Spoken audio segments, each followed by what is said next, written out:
Donc, on se retrouve avec avec une nouvelle vidéo. Dans cette vidéo-ci, je vous ai mentionné dans la dernière vidéo qu'on allait faire des exemples sur les tests hypothèses de la moyenne. Donc, je voulais pas rendre l'autre vidéo super longue, donc j'ai décidé de séparer ça. Et ici, c'est juste des exemples qu'on va faire. On va en faire deux. Et ce sont les exemples que vous avez dans votre manuel, mais je vais les résoudre au complet avec vous. Donc, exemple 5.5 dans ce cas-ci. On dit que les responsables du Cégep ont étudié la situation et ont accepté que la moyenne des dépenses pour les manuels des étudiants en sciences humaines se trouve à 250 $ par session. Ensuite de ça, on a fait un vrai échantillon pour voir est-ce que ça se tient, 250 $ par session. Et on est arrivé avec un échantillon de 64 étudiants à une moyenne X-bar de 255 $ et un écart type de 20 $. Maintenant, avec ces résultats-là, on se demande si au seuil alpha égale 1%, on peut vraiment dire que la moyenne vaut 250 $. Pour ça ici, il va falloir faire un test hypothèse. Donc, on a des données, on a une hypothèse et on veut voir est-ce que cette hypothèse-là est vraie selon les données qu'on a obtenues. Donc, pour faire ça, ici, on va devoir commencer par formuler des hypothèses. On va formuler les deux hypothèses ici, formulation des hypothèses. On l'identifie bien, comme ça on est certain qu'on sait où est-ce qu'on a identifié nos hypothèses. Et là, ici, la première hypothèse, c'est toujours la plus facile. H0, c'est toujours celle qui bouge pas. Donc, on va poser l'hypothèse que mu est égal à mu0, donc égal à 250 $. Maintenant, H1. Ici, H1, c'est important parce que ça va déterminer quel type de test est-ce qu'on va faire ici. Donc, dans ce cas-ci, est-ce qu'on veut savoir si la moyenne est réellement plus grande que 250? Est-ce qu'on veut savoir si elle est réellement plus petite que 250? Ou est-ce qu'on veut savoir réellement si elle est tout simplement différente de 250? Dans ce cas-ci, il n'y a aucune indication qui nous parle d'une explication qui pourrait augmenter la moyenne de dépenses ou diminuer la moyenne de dépenses. Donc, on ne peut pas assumer que ce sera plus grand ou que ce sera plus petit. Donc, l'hypothèse qu'on va tester, nous, c'est que mu n'est pas égal à mu0, donc est différent de 250 $. À partir de ça ici, on a les deux hypothèses qu'on va confronter. Donc, on est prêt à commencer notre test hypothèse. Pour ça, il va falloir commencer par déterminer le seuil de signification. Et là, le seuil de signification, comme je vous avais dit dans la vidéo précédente, c'est l'étape la plus facile à faire. Pourquoi? Parce que c'est donné dans le texte directement. Alpha est égal à 1%. Il n'y a rien à faire ici, on fait juste identifier que alpha va être égal à 1%, puis c'est ça qui va revenir, étant donné qu'on va avoir besoin de ça plus tard dans cette section-ci. Donc maintenant, on s'en va à l'étape 3, où on veut vérification de nos conditions. Dans ce cas-ci, l'échantillon qu'on a fait était aléatoire simple et il contient 64 étudiants. Donc, comme on a une taille échantillonnale qui est égale à 64, qui est clairement plus grande ou égale à 30, on va prendre la loi normale. Donc, on va avoir besoin de la statistique Z qui est égale à x bar moins mu0 divisé par S sur racine de n.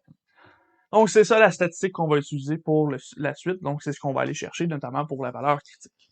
Justement, valeur critique.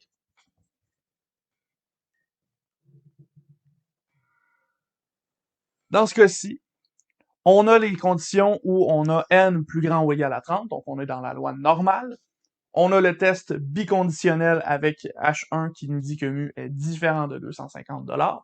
Donc, si on se fie au tableau qu'on a vu dans la section précédente, ou dans la vidéo précédente plutôt, ici, les valeurs critiques sur Z, ce seront plus ou moins Z alpha sur 2. Et pour X, ce sera mu0 plus ou moins Z alpha sur 2 fois l'écart type. Donc, c'est ça les valeurs qu'on a besoin. Ici, vous pouvez faire le choix de ne pas calculer les valeurs critiques sur X, étant donné que il va falloir calculer Z alpha sur 2 et aller calculer cette statistique-là de toute façon. Donc, comme on sait qu'on peut comparer seulement la valeur critique ici par rapport à la statistique, vous n'êtes pas obligé d'aller chercher les valeurs pour X. Dans le manuel, on calcule les deux. Je vous laisse le choix là, lorsque vous allez faire vos démarches de choisir est-ce que vous préférez travailler avec la statistique ou est-ce que vous préférez travailler avec la variable X. Dans ce cas-ci, évidemment, si vous travaillez avec la variable X, vous allez voir directement si 255 fait partie ou non de l'intervalle. Et si vous êtes dans la valeur critique, ben, il va falloir calculer cette valeur critique-là ici par rapport à la statistique. Mais là, je vous le dis tout de suite, dans votre valeur critique pour X, vous avez besoin de Z alpha sur 2. Donc finalement, vous ne sauvez pas particulièrement du temps, vous allez devoir faire ce calcul-là de toute façon. Donc c'est vous qui décidez si vous préférez faire ça ou non. À ce moment-là, moi, je vais y aller avec seulement la valeur critique de notre statistique. Dans ce cas-ci, on a besoin de Z alpha sur 2. Et là, Z alpha sur 2 va correspondre à quoi? Ici, on a alpha qui correspond à 1%. Donc, on a Z 0,01 divisé par 2.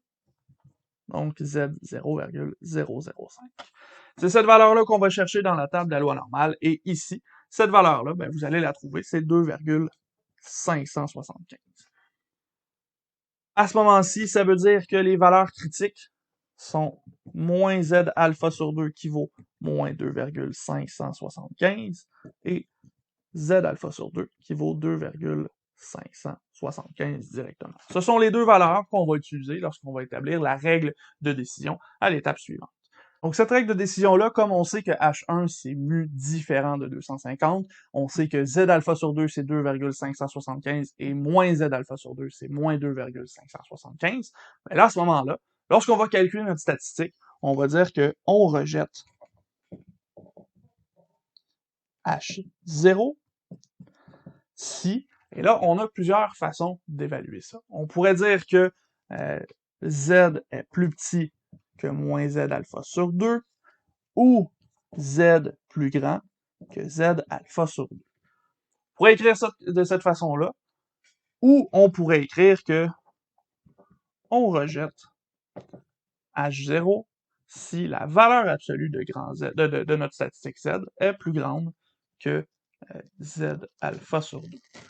C'est une autre façon d'écrire cette règle de détermination-là. Ici, en effet, si vous faites la valeur absolue de Z plus grande que Z alpha sur 2, si Z était négatif, on serait plus petit que moins Z alpha sur 2. Et si on était positif, on est effectivement plus grand que Z alpha sur 2. Vous avez les deux méthodes. Dans le manuel, on favorise la première, étant donné qu'on veut montrer vraiment les deux valeurs.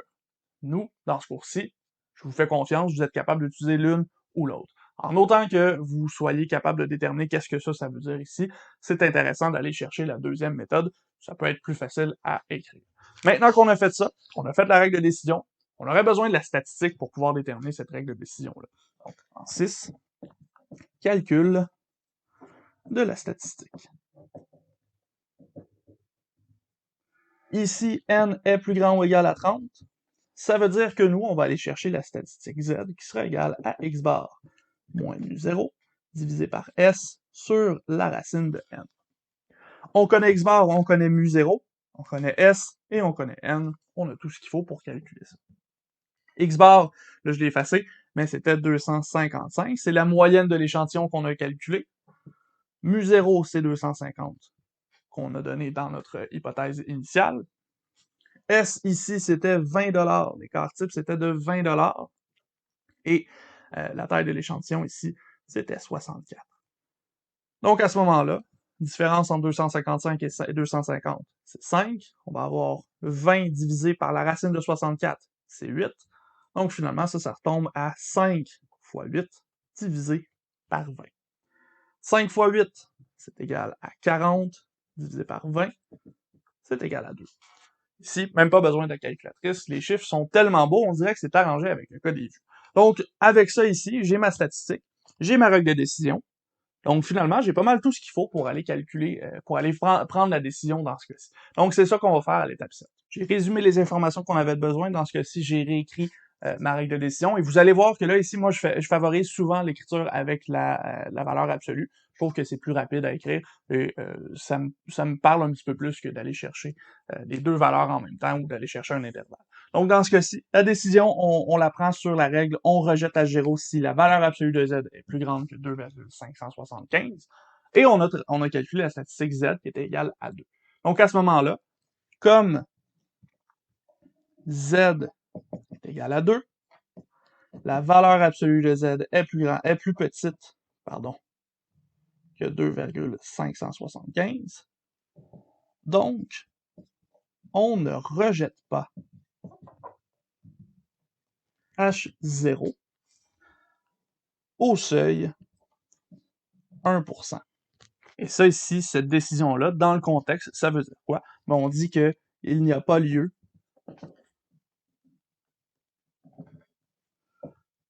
de penser que la vraie moyenne, ou que la moyenne, tout simplement, des dépenses des étudiants dépasse 250$ par session.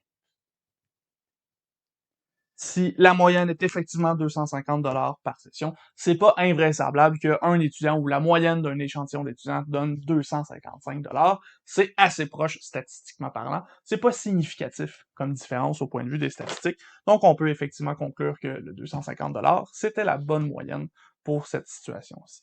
Donc voilà, on a fait notre premier exemple, on avait un test bilatéral et on est allé chercher nos données à partir de ça. Ceci étant dit, je vais effacer mon tableau. On se fait un deuxième exemple juste pour être certain. Donc l'exemple 5.6, où là, cette fois-ci, on va avoir un test légèrement différent. Puis ensuite de ça, on aura fait le tour des tests sur une moyenne pour les tests d'hypothèse. Allons-y maintenant avec l'exemple 5.6. Et là, dans cet exemple-là, on a beaucoup d'informations, on a beaucoup de choses qui se sont passées et on s'intéresse à une situation particulière. Donc, dans ce cas-ci, on a une expérience en psychologie où on a placé 25 étudiants, 25 cobayes, dans un environnement bruyant. Et on leur a présenté des mots à des intervalles de 2 secondes. Donc, il y avait 40 mots à des intervalles de 2 secondes à chaque mot. Et on demande aux personnes de nous indiquer combien de mots ils ont retenu de ces 40 mots-là à des intervalles de 20 secondes. Dans notre échantillon de 25 personnes, la moyenne était de 19,2 mots. L'écart type était de 2,3 mots.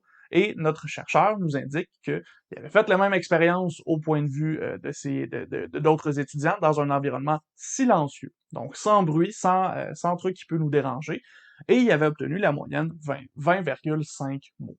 À ce moment-là, le chercheur se demande, est-ce qu'au seuil 5%, c'est raisonnable de croire que dans un environnement bruyant, on a moins de mots qui vont être retenus? Donc, en d'autres termes, est-ce que c'est raisonnable de penser que la vraie moyenne dans un environnement bruyant est plus petite que le 20,5 mots qu'on avait lorsqu'on avait un environnement silencieux? Dans ce cas-ci, on suppose aussi que le nombre de mots retenus, la variable x, va suivre une normale de moyenne mu et d'écart type et de variance sigma carré. Donc à ce moment-là, on a des données qui suivent une loi normale, on a un échantillon qui est plus petit que 30, on va pouvoir utiliser la loi Student dans ce cas-ci. Ici, pour répondre à la question de notre chercheur, il va falloir faire un test hypothèse. On a notre seuil de signification qui nous est donné. On a notre hypothèse ici alternative qui nous est posée. Donc, on est capable de faire tout ça ici.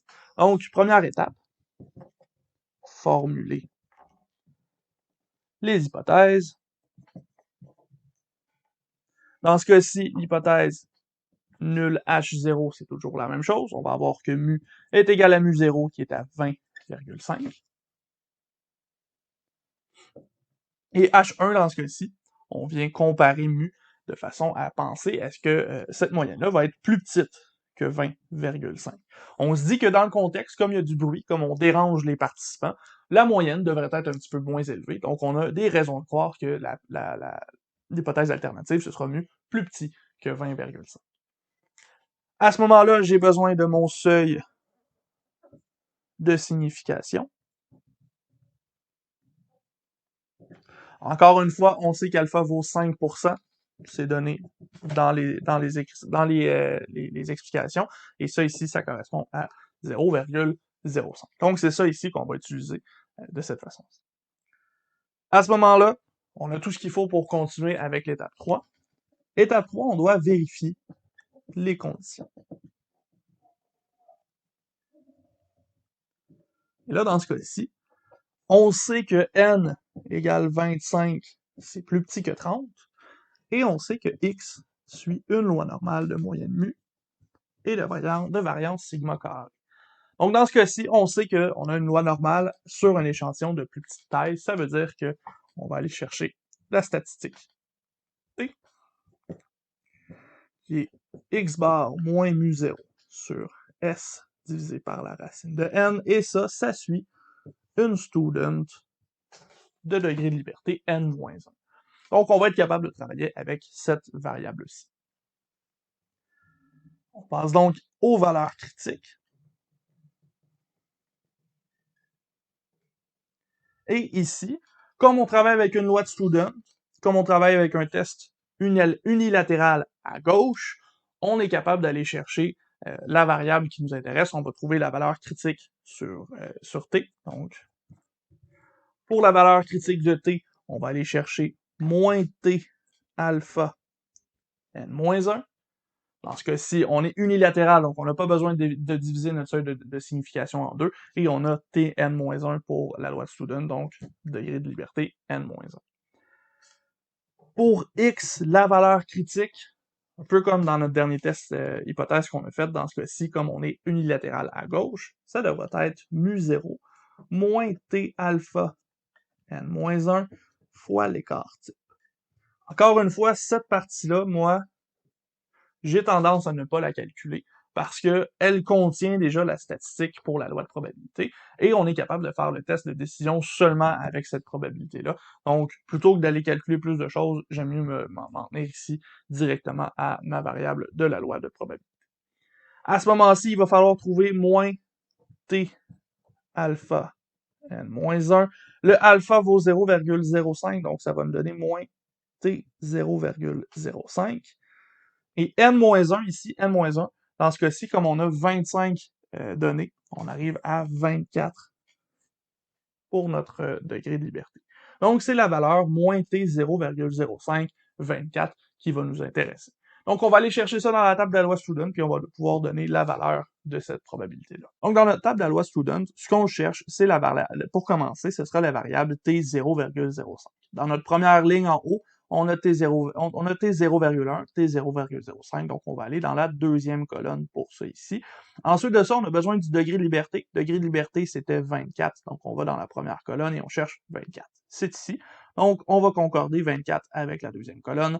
24 avec la deuxième colonne, ça nous donne 1,711, donc T alpha n-1 dans ce cas-ci, T 0,05, 24, ça correspond à 1,711. Et nous, comme on l'avait négatif, on fait moins 1,711. Voilà, on a notre valeur critique, c'est celle-là qu'on va utiliser lorsqu'on va aller faire la règle de décision, donc l'étape numéro 5. Sachant que notre hypothèse alternative, c'était mu plus petit que 20,05, donc on a ici un test unilatéral à gauche, on a la valeur de T alpha n-1, on peut dire qu'on va rejeter, on rejette H0 si la statistique qu'on calcule, petit t, est plus petite que moins 1,711. Donc, on va aller calculer à l'étape 6 cette statistique-là et on va voir si elle est plus petite que moins 1,711. Ça veut dire qu'on rejette H0. Sinon, ça veut dire qu'on est correct. On veut accepter H0 dans le contexte. Pour ça ici, on va justement faire l'étape 6 où on va calculer la statistique. Et ici, la statistique, comme on a n plus petit que 30 et x qui suit une normale mu sigma carré, on sait que la statistique, ce sera t qui est égal à x bar moins mu 0 divisé par s sur la racine de n. Dans ce cas-ci, x bar, c'était 19,2. La moyenne mu 0, c'était 20,5.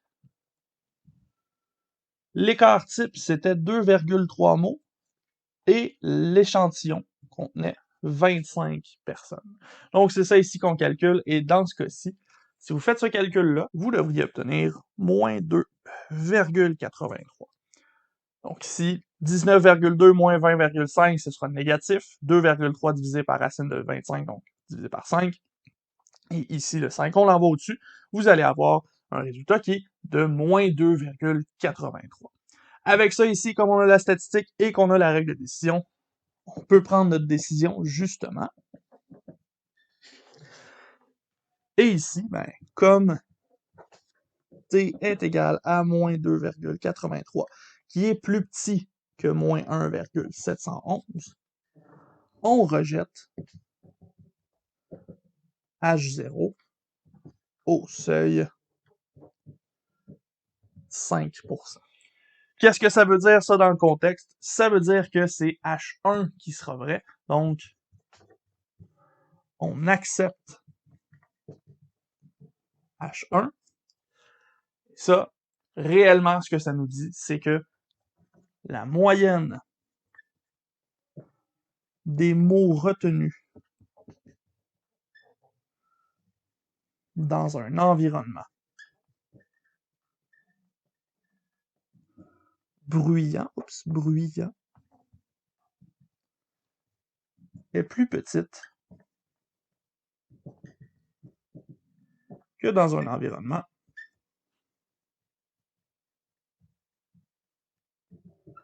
silencieux. Donc, avec le contexte, on peut dire que le chercheur avait raison de penser que la moyenne de mots retenus dans un environnement bruyant, ce sera moins grand que lorsqu'on est dans un silence absolu. Évidemment, si on a moins de stimuli qui viennent nous déranger, on devrait être capable de retenir plus d'informations. Donc, le chercheur avait une bonne intuition dès le départ avec ce qu'il a émis comme hypothèse alternative. Ceci étant dit, ça met fin à cet exemple-ci. Donc, on vient de faire 2 tests hypothèses sur des moyennes, et là, vous vous rendez compte que, ben, tu sais, c'est pas excessivement complexe, un test hypothèse. Là, vous avez fait des choses beaucoup plus difficiles que ça en sciences, mais vous vous rendez compte que ce test hypothèse-là, il est juste super long parce qu'on a 7 étapes, puis ces 7 étapes-là, ben, il faut les faire une après l'autre pour pouvoir se rendre jusqu'au bout. Donc, test hypothèse, pas très difficile, juste un petit peu long. Ceci étant dit, on va s'arrêter ici. Donc, on met fin à la section 5.2 sur les tests hypothèses sur la moyenne. Maintenant, ce qu'on va faire, c'est se rendre dans une prochaine vidéo à la section 5.3. On va parler des tests d'hypothèse sur la différence de deux moyennes. Donc, on va aller comparer deux moyennes ensemble dans ce cas-ci. Et on va voir que ces tests d'hypothèse-là, ça peut être un petit peu plus complexe, un petit peu plus d'étapes, un petit peu plus difficile dans ce cas-ci.